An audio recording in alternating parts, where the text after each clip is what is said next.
ठाकरे गट उद्या विरोधी पक्षनेत्यांसंदर्भात स्मरणपत्र देणार आहे।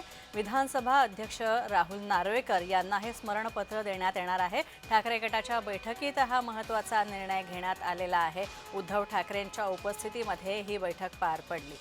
आपण पाहतोय ठाकरे गटाकडून विरोधी पक्षनेते म्हणून भास्कर जाधव यांच्या नावाची चर्चा आहे, तर इतरही नावं स्पर्धेत आहेत। मात्र या संदर्भातलं स्मरणपत्र देण्यात आलेलं आहे विधानसभा अध्यक्षांना।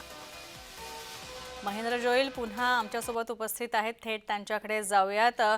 महेंद्र, खरं तर भास्कर जाधव यांच्या नावाची चर्चा आहेच, मात्र या संदर्भातलं स्मरणपत्र पुन्हा एकदा दिलं जाणार आहे विधानसभा अध्यक्षांना। काय अधिक माहिती, काय अपडेट्स?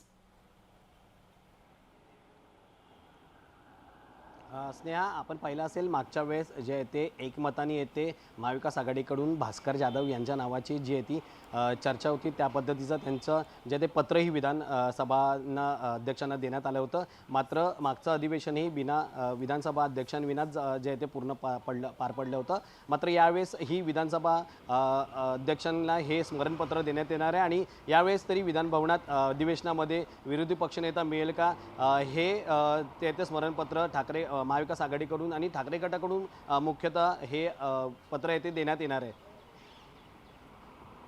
नक्कीच, धन्यवाद या सगळ्या अपडेट्स बद्दल महेंद्र।